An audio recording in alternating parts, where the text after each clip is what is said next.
ICI ऐसा नहीं होता कि हर एक बच्चे के लिए कस्टमाइज़ पेपर बनाता है, सबके लिए पेपर एक जैसा बनता है। बट कोई बच्चा उसमें 70-80 जैसे मार्क्स लाता है और वहीं कुछ बच्चे जो हैं 35-40 मार्क्स तक रुक जाते हैं। प्रिपरेशन भी ठीक-ठाक होती है बट आखिर ऐसा क्या जानते हैं टॉपर्स जो कि इतने मार्क्स लेके आते हैं? आज के इस वीडियो में मैं आपको टॉपर सर्टिफाइड कॉपी एनालिसिस बताऊँगा। साथ ही साथ बताने वाला हूँ कि आखिर जिन बच्चों को 35-40 मार्क्स आ रहे हैं ना, कितना बड़ा बवंडर कर रहे हैं। उन्होंने प्रिपरेशन इक्वल कर रखी है, बट होता क्या है प्रेजेंटेशन में बहुत बड़ा डिफरेंस होता है। आपके मन में बहुत सारे सवाल चल रहे होंगे, भैया लॉ मैंने पढ़ तो लिया है बट मेरे को समझ में नहीं आ रहा है कि रिवीजन कैसे करना चाहिए। लॉ में सेक्शन लिखने के मार्क्स होते हैं या नहीं? क्या स्टेप वाइज़ मार्किंग लॉ में भी अवेलेबल होती है? सपोज़ करो हमने कंक्लूजन लिख दिया, प्रोविज़न नहीं बना तो मार्क्स मिलेगा या नहीं मिलेगा?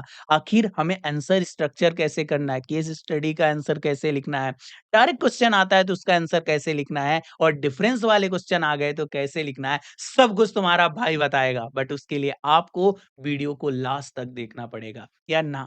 ऐसे नहीं चलेगा कि तुम आराम से बैठ के देखोगे, पेन कॉपी लेके आओ और ये सारे पॉइंट नोट करते जाना। ट्रस्ट मी, ये वीडियो ना एक गेम चेंजिंग वीडियो साबित होने वाला है, बिकॉज़ आपको ये वीडियो देखने के बाद लॉ में मार्क्स गेन करना आसान हो जाएगा। आपको टॉपर्स की वो ट्रिक बताने वाला हूँ। लास्ट में मैं 7 टू 8 ऐसी ट्रिक्स बताऊँगा जो हर एक टॉपर्स जो है अप्लाई करता है और बहुत अच्छे मार्क्स लेके आता है। यदि आप भी वो सारी चीज़ें अपने एग्ज़ाम में अप्लाई करना चाहते हो ना, तो आज आपको ये लिखना होगा।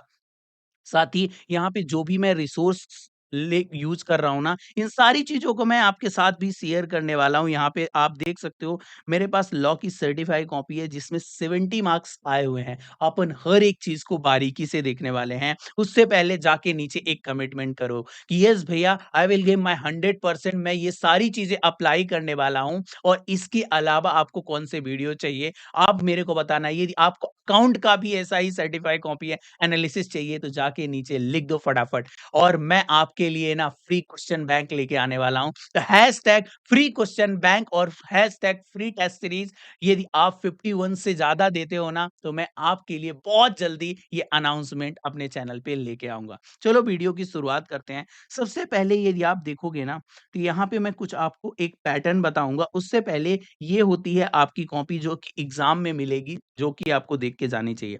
यहाँ पे ये बिज़नेस लॉ लिखा हुआ है, यहाँ पे टोटल मार्क्स और ये मार्क्स ऑब्टेन्ड हो गए। यहाँ पे आपको भी अपने एग्ज़ाम में फाउंडेशन मेंशन करना होगा, साथ ही साथ यहाँ पे आपका पेपर नंबर 2 है, that is a business law और इन्होंने कितनी एडिशनल कॉपी ली हुई हैं, 4 एडिशनल कॉपी ली हुई हैं। यानी total upon number of pages देखें, तो इनके कॉपी में कितने हैं, मैं एक बार देख लेता हूँ। बेटा 44 पेज की कॉपी है, कितने की 44 पेज की कॉपी। तो भैया इतना लिखना है कि या नहीं, पहले एनालिसिस कर लेते हैं, फिर अपन समझ लेंगे कि आखिर हमें इतना लिखना होता है या नहीं लिखना होता है। चलो आ जाओ। इन्होंने किस क्वेश्चन से शुरुआत की है? क्वेश्चन नंबर 2 ए से शुरुआत की है। ध्यान से देखना, मैं आपको इसके सॉल्यूशन को नहीं इसमें बता रहा, बट आपको मैं ये बताने वाला हूँ कि आखिर ऐसा क्वेश्चन आ गया तो स्ट्रक्चर कैसे करना है? क्या चीज़ें कहाँ पे लिखनी है? और क्या टॉपर भाई ने छोटी-सी मिस्टेक कर दी, अदरवाइज़ इस कॉपी में ना 80 प्लस मार्क्स आराम से आ सकते थे।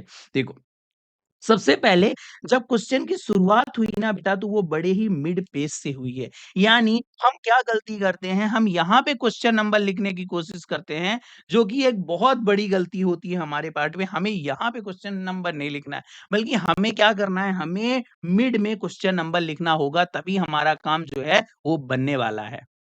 क्वेश्चन नंबर तो इन्होंने मिड में लिख ही दिया, उसके बाद आप देखोगे तो यहाँ पे इन्होंने प्रोविज़न की हेडिंग डाली है। यानी अब आप क्वेश्चन में क्या लिखने वाले हो, इसकी क्वेश्चन की हेडिंग जो है वो डालनी बहुत ज़रूरी होती है। तो सबसे पहले इन्होंने क्वेश्चन की हेडिंग डाली। थर्ड चीज़ आप देखना कि जो भी कीवर्ड है ना, उनको प्रॉपर हाइलाइट किया गया है। आप देख रहे हो और यहीं पे आईसीआई का जो है वो ग्रीन टिक भी दिया गया है। यहाँ पे सेक्शन 8 लिखा तो प्रॉपर उसको बॉक्स में पैक किया। हम भी ऐसी सेम चीजें कर सकते हैं, बस क्या होता है कि प्रेजेंटेशन में हमको याद तो रहता है प्रोविजन, बट ये छोटी छोटी भूल जाते हैं। आप ऐसा समझो कि एग्जामिनर के पास जो आपका कॉपी चेकर है, उसके पास कई कॉपियां हैं बेटा, अकेले आपकी कॉपी नहीं है यार। उसके पास दिन में 20 कॉपी होती है, 30 कॉपी होती हैं, और जब वो चेक कर रहा है कुछ तो दूसरों से अलग करना होगा, तभी आपको दूसरों से अलग मार्क्स आएँगे। तो आपको ऐसी चीज़ें हाइलाइट करके दिखानी होगी कि देख भाई और मार्क्स दे। नीचे भी सेम यहाँ पे देखो स्टेप 1 2 मार्क्स, यानी आपको एक चीज़ मैं बता दूँ कि लॉ के पेपर में हर एक स्टेप के मार्क्स होते हैं। आखिर प्रोविज़न के कितने होते हैं, फैक्ट ऑफ द केस के कितने होते हैं और हमारे कंक्लूज़न के कितने होते हैं, आगे चल के मैं बताने वाला हूँ। बट आप देख रहे हो यहाँ तक इन्होंने सिर्फ़ प्रोविज़न लिखा है और प्रोविज़न के 2 मार्क्स मिल चुके हैं। यहाँ पे हम आ जाते हैं, यहाँ पे इन्होंने एनालिसिस एंड कंक्लूजन दोनों साथ में लिखा। अब आप क्या कर सकते हो, आप एनालिसिस यानी फैक्ट ऑफ द केस का हेडिंग अलग भी कर सकते हो और कंक्लूजन का हेडिंग अलग भी कर सकते हो। ठीक है? यहाँ पे आप देखोगे तो अगेन स्टेप 2 में 1 मार्क्स मिले और 2 के ए में क्वेश्चन में 3 मार्क्स इनको जो है वो मिल चुके हैं। ठीक है? यहाँ पे आप देखोगे जो आपका कंक्लूजन है वो स्पेसिफिक होना चाहिए और यहाँ पे उन्होंने इसको बड़े ही अच्छी तरीके से अंडरलाइन करते हुए प्रेजेंट किया है, ठीक है? ये तो वो क्वेश्चन है जो कि प्रोविज़न यानी केस स्टडी बेस्ड है। सेम पैटर्न फॉलो किया है। प्रोविज़न सेक्शन को हाइलाइट किया, देन इसके बाद यहाँ पे लिखा स्टेप 1 1.5 मार्क, यहाँ पे कंक्लूजन और यहाँ पे 1 मार्क और अगेन यहाँ पे 2.5 मार्क। यानी आप देखोगे तो आपको एक कंसिस्टेंसी मेंटेन करनी होगी। एक ये क्वेश्चन आया था जो कि क्वेश्चन नंबर 2 था। फटाफट मैं यहाँ से आपको क्वेश्चन पेपर भी ओपन कर लेता हूँ और दिखा देता हूँ कि आखिर क्वेश्चन नंबर 2 में क्या था। Question number 2 question number 2 I think यही है, ये रहा। ये क्वेश्चन नंबर 2 था। Explain the memorandum of association यानी एमओए और एओए को एक्सप्लेन करने के लिए बोला गया था। इसके अलावा इसमें डिफरेंस पूछे गए थे, 3 डिफरेंस पूछे गए थे। अब ये दूसरी कैटेगरी का क्वेश्चन हो गया, इसीलिए मैं सिलेक्टेड चीज़ें आपको बता रहा हूँ। पहला तो हमें केस स्टडी कैसे लिखना है आपको मैंने बताया कि आप प्रोविजन लिखोगे, then fact of the case लिखोगे, उसके बाद कंक्लूजन लिखोगे। फैक्ट ऑफ द केस कितना लिखना है यार? फैक्ट ऑफ द केस में आपको हार्डली 4 टू 5 लाइन सिर्फ जो है उसको एक एनालिसिस करना है और बताना है क्रक्स क्या क्वेश्चन में पूछा गया। फैक्ट ऑफ द केस का कहीं पे भी मैंने मार्क्स इस पे नहीं देखा है। प्रोविजन और कंक्लूजन का मार्क्स देखा है, हार्डली उसमें 0.5 या 1 मार्क्स होते हैं, तो बहुत लंबा चौड़ा आपको नहीं लिखना है। बाकी आगे कॉपी में तो मैं आपको बताने ही वाला हूँ, ठीक है? तो ये कि ये छोटा-सा क्वेश्चन पूछा गया था एमओए का और एओए का, जहाँ पे इन्होंने क्या लिखा है आपको मैं दिखाता हूँ। सबसे पहले तो इन्होंने एमओए और एमओए को एक्सप्लेन करना चालू किया, ठीक है? यहाँ पे इन्होंने इसको एक्सप्लेन किया और इसके बाद ये एओए को एक्सप्लेन किया। यहाँ पे ग्रीन टिक, देन इसके बाद अपन देखते हैं कि स्टेप 1 में इनको 3 मार्क्स मिले। इसके अलावा इन्होंने ये डिफरेंस लिखना चालू किया बेटा। देख, यहाँ पे बेसिस ऑफ डिफरेंस लिखना बहुत ज़रूरी है। एमओए और एओए प्रॉपर हेडिंग दी है। ये चीज़ें थ्योरी में बहुत ज़्यादा मैटर करती हैं और बेसिस ऑफ डिफरेंस भी लिखा और इस तरीके से आप देखोगे तो स्टेप 2 और इसमें इनको मिले 6 मार्क्स।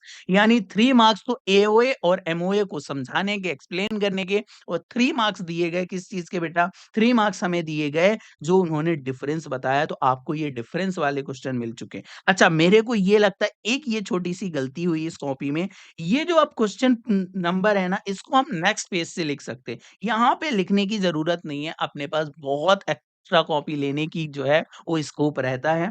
अपन इसको नेक्स्ट पेज से लिखते हैं। बाकी इन्होंने बहुत अच्छे तरीके से देखो हैंडराइटिंग भले ही थोड़ी-सी एवरेज हो बट हर चीज़ को एक्सप्लेन करके और प्रॉपर अंडरलाइन करते हुए लिखा है। यहाँ पे अगेन ये एक फॉर्मेट यूज़ किया प्रोविज़न का, देन इसके बाद आप देखोगे तो नेक्स्ट यहाँ पे होगा कंक्लूजन का।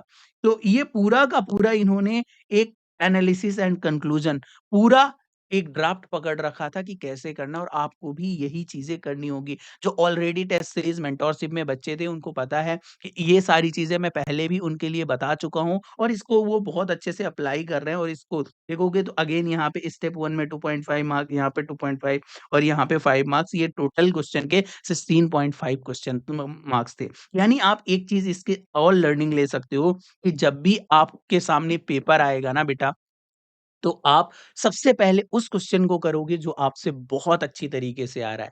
देन उसके बाद दूसरे क्वेश्चन करने वाले हो क्योंकि फर्स्ट आवर्स बहुत ज़्यादा इम्पोर्टेंट है। यदि आपने फर्स्ट आवर्स को अच्छे से यूटिलाइज़ कर लिया यानी 30 मार्क्स के लिए आपने उसको बना दिया ना, तो अब रिमेनिंग 2 आवर्स में आप ये समझो कि आपको 40 मार्क्स लेके आने और आपका एक अच्छा स्कोर हो जाने वाला है।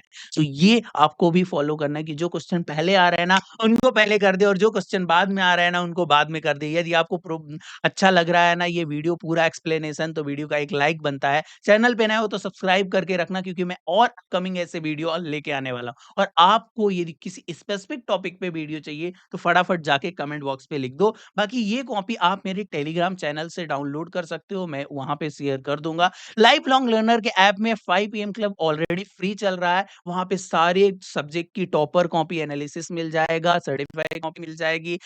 आपको प्रीवियस 3 अटेम्प्ट के पीवाईक्यू, आरटीपी, एमटीपी सारी चीज़ें एक जगह मिलने वाली, और हमारा क्वेश्चन बैंक भी सॉफ्ट कॉपी में आपको मिलने वाला है। तो नीचे मैंने उसके ऐप की लिंक भी दी दी है, आप वहाँ से डाउनलोड कर लेना, मैं टेलीग्राम चैनल पे भी शेयर कर दूँगा।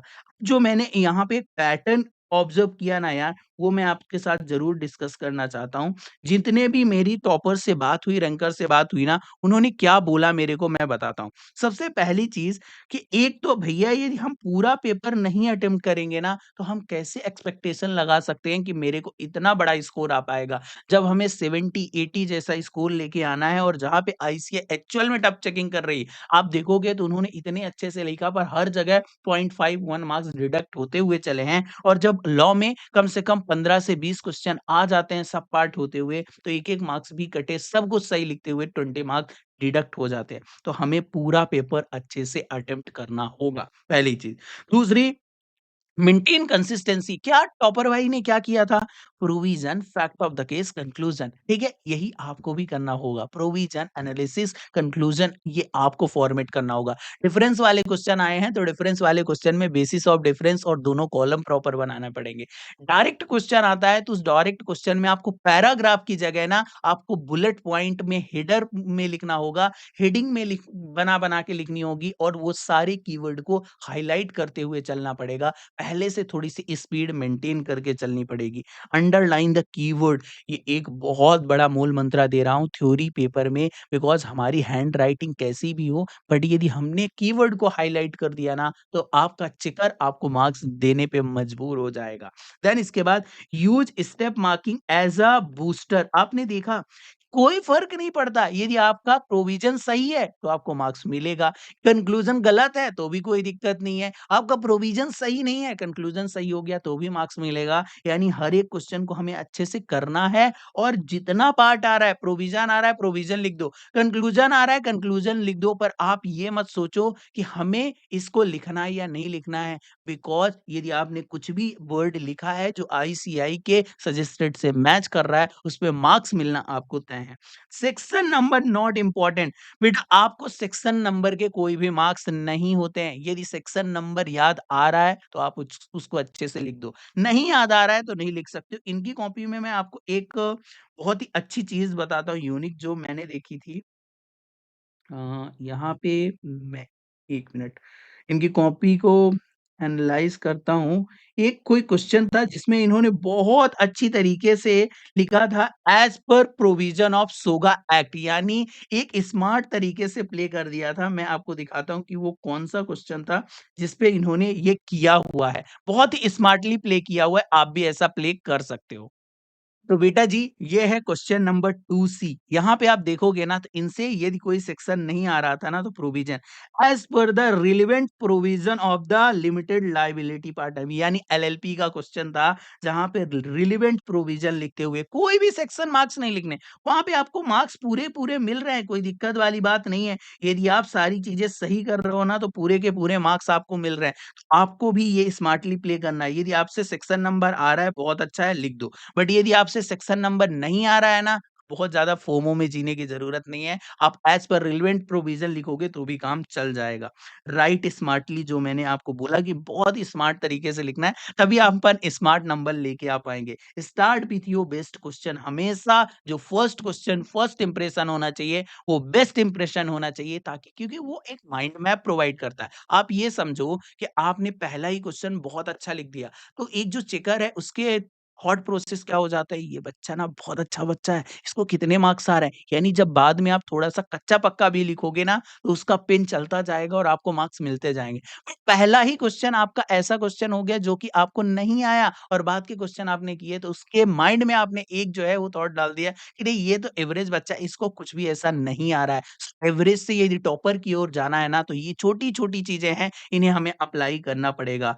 और आपको ये ध्यान रखना पड़ेगा remember quality win over quantity. आप क्वालिटी पे खेलना है यार, क्वांटिटी पे नहीं। मैं हमेशा बोलता हूँ कि आप 90 मार्क्स का जो है अटेम्प्ट करो, 90 मार्क्स का पेपर अच्छे से पढ़ के जाओ, रिवीजन करके जाओ और उसमें एक्यूरेसी रखो 90% की, ठीक है? 80% की, तब भी आपके अच्छे मार्क्स आ सकते हैं। बट रादर देन हम पता है क्या करते हैं, हम सब कुछ कवरेज करते हैं, यहाँ से भी कर लेते हैं, वहाँ से भी कर लेते हैं और हम एक्यूरेसी पे वर्क ही नहीं करते, हम राइटिंग प्रैक्टिस पे वर्क ही नहीं करते। यार बेटा, आपको ये सारी चीज़ें करनी होगी, तब जाके आपको ऐसा आंसर जो है वो मिलेगा और ऐसी प्रेज़ेंटेशन करोगे तो ऐसे बड़े-बड़े मार्क्स स्कोर करने वाले हो। बाकी आप बताना, यदि आपको ऐसी ही अकाउंट के सर्टिफ़ाई कॉपी एनालिसिस चाहिए तो आपका भाई लेके आता रहेगा आपके लिए वीडियो। और थैंक यू यार सो मच यार, आपका अपना प्यार देने के लिए। वीडियो को लाइक नहीं किया, फटाफट लाइक कर लो, चैनल को सब्सक्राइब कर लो, बिना सब्सक्राइब किए वीडियो देख रहे हो तो गलत बात है। आपको एक्चुअल में वीडियो पे कंटेंट अच्छा लगा हो तो करना, ठीक है? मिलता हूँ मैं नेक्स्ट वीडियो में, बाय।